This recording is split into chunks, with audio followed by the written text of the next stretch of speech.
There must be something in the water, and there must be something about your daughter. She said, I love ain't nothing but a monster. My love ain't nothing but a monster with two heads.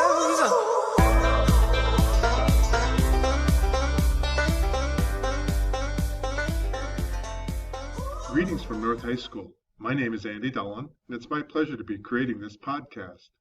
This is one of 4 podcasts that our principals will be creating and sharing with staff. The purpose of the podcast is to free up some of your time during the back-to-school workshop days so that you can get better prepared for the beginning of the year. Second purpose of the podcast is to give you that flexibility to listen and to reflect at a time when it's convenient to you. The objectives for the podcast is to share information about our theme, the professional development plan, the observational emphasis, new counselor alphabet breakdown, a few reminders, and a couple of policies. Let's begin. In 2013, we adopted a phrase that every student needs a champion. We adopted this theme after we watched a YouTube video by Rita Pearson. Rita was a teacher who made a difference with her students every day. We developed a Google form and added names of students who would benefit from having a champion. This past year, we had the expectation that staff members would make a connection with students at a minimum of every 3 weeks with a focus on the 3 A's: academics, attendance, and activities. Our efforts might be paying off because last year we had the fewest dropouts for the last 5 years. Great job. But it still came with some frustration, and so we redeveloped and redesigned the championship site. You'll notice at the bottom of the screen there's tabs with lists of teachers' names from Arnest to the end of the alphabet. And so each teacher will have their own tab. You will cut and paste in the students' names into those categories. You'll enter in the quarter GPA, the attendance for quarter 1, and the 16-17 school activities. Behind the scenes, it will calculate a AAA score. You'll do that for each one of the 4 quarters, and also the narrative is off to the far right, which is not seen on the screen. But we find that this is going to be more helpful. We've kind of test run it with certain people. It's still a little bit of a development in progress, but again, we'll find that a little bit easier. So look forward to seeing that this year. I'd like to spend a little bit of time just talking about the required professional development. First of all, late last spring, in late May, FEA and the district office decided that January 16th, that Monday that's normally been before the start of the second semester, is a flex day. A flex day gives you that flexibility to earn those hours, 8 hours, throughout the course of the year. And so we have some designs for what that might look like. I'll just spend some time here on this role, the required professional practice time. I'm going to give teachers an option of coming in before school, many of you do already, and grant you some time for being in here and working in your office or your classroom, getting prepared for the year. So that can happen. We just ask that teachers would sign in and in the main office, and when they're completed with their work, come back to the main office. Like that to be done in increments of an hour to make it easier for planning purposes. You can also still come in during January 16th, even during the Christmas break or even snow days. We just, whenever a secretary is here, that would be giving you that kind of the authority or permission to come in and get some time made up. Again, you can see that the 4 hours. The remaining hours are going to be done during either faculty meetings or during workshop days. I think last year we heard the concern about taking away prep periods, so we've kind of eliminated that as an option, and we're going to do it during either faculty meetings or workshop days and garner the hours that way. You can see the different things from the trauma training to suicide prevention training. We'll also continue with our 21st century goal. Again, that will be during the PLCs, so again, you don't have to prepare for that at all at this point. Just know that that's going to be how we're going to garner those hours. The second part of this deal is giving you a choice or a menu of professional development. Faculty are required to earn 2 credits from those 2 categories below. One would be a shoulder partner activity with either Jerry or Carrie in the Library Media Center, completed before tax day, April 15th. And then another option would be a PLC project. Anything that you can get approved by your department chair and principal might be approved, and it could do that. You can see the different options up there. So again, check with the department chair or your principal for authorization for that. That's our menu for professional development. If you have any questions, of course, come in and see us. Again, I created a visual with regards to the observational emphasis. Last year, we spent some time learning about the Marzano model. We only concentrated on 6 of the 41 elements. We're now going to double that to 12 of the 41 elements. We'll continue with the original 6, and we've added some, but again, categories such as learning goal is going to be there. Don't worry about the scales, the performance scales. We'll talk more about that. Again, we'll give you feedback on establishing rules and procedures, interacting with new knowledge, engaging students.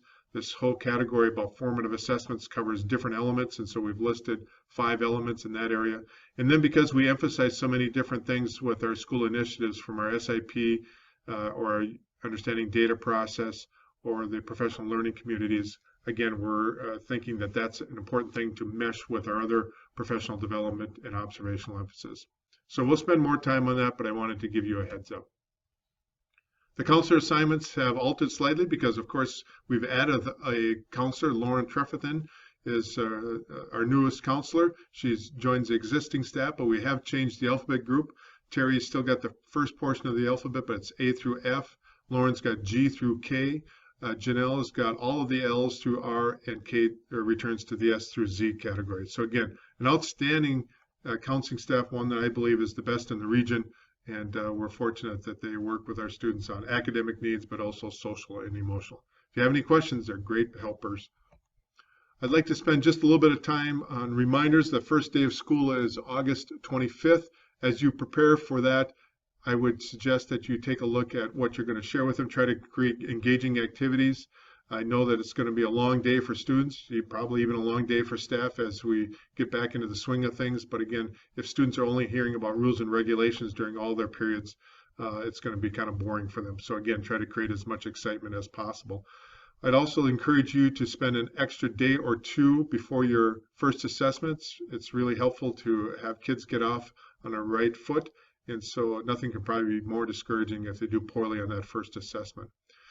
Also, a reminder that in your mailbox during the first portion of the school year, we'll put a membership form in your mailbox, and we'd ask that you fill that out. Normally, I only get about 30 to 40%. Maybe it's because of the busy time of the year, but again, be looking for that, fill it out quickly, and get it returned to us. Reminder that you need to find your staff ID. We have that expectation that staff wear their ID on a daily basis. You'll also see a Google form with regards to identifying your office hours. Again, what time you're going to start the day and what time you're going to end the day. Typically, staff will start at 7:30 or 7:50, and so we'd ask that you identify that. We also would ask that you identify a menu choice for our back-to-school staff luncheon. Normally, we've done ufta tacos. That's not possible this year, and so we're going to have a Texas barbecue, and so there will be some options there that during when you see that Google form, so we can get better prepared for that. So, some review of some policies. Just a reminder that we have a profanity policy. I'll put something in your email, and so make sure that you just review that. If we can stay consistent on it, it's going to be better for all of us. Just a reminder about the hats, hoods, pop, and food, that we restrict those things from being in the classroom, and we'd ask for your cooperation with regards to that. Last year we spent over $30,000 in new carpet, and again, we'd like to keep it clean and so forth. So again, ask for your cooperation there.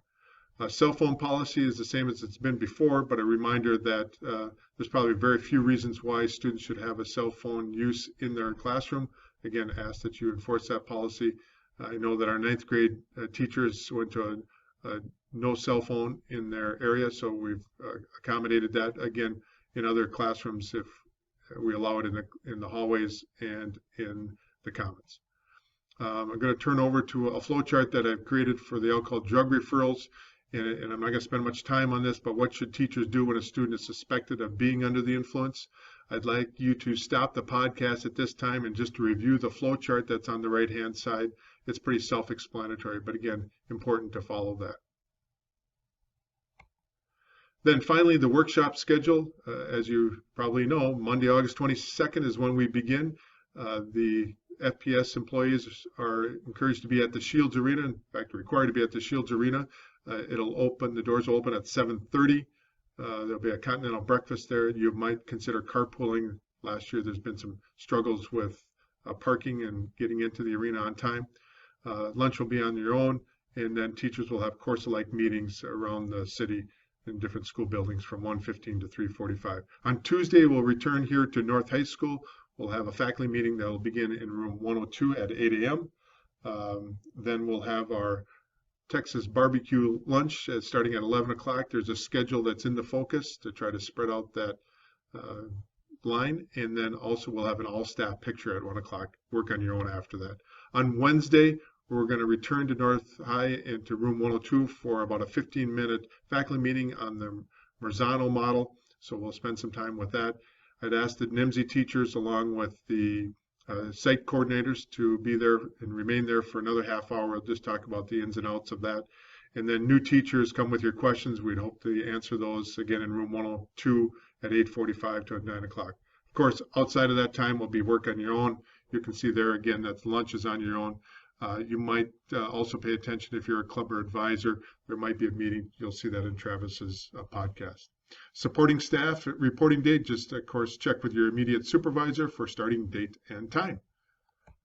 Well, those are my podcast. I welcome you back. I'm excited for the beginning of the year here, and we'll look forward to seeing you all. Thank you.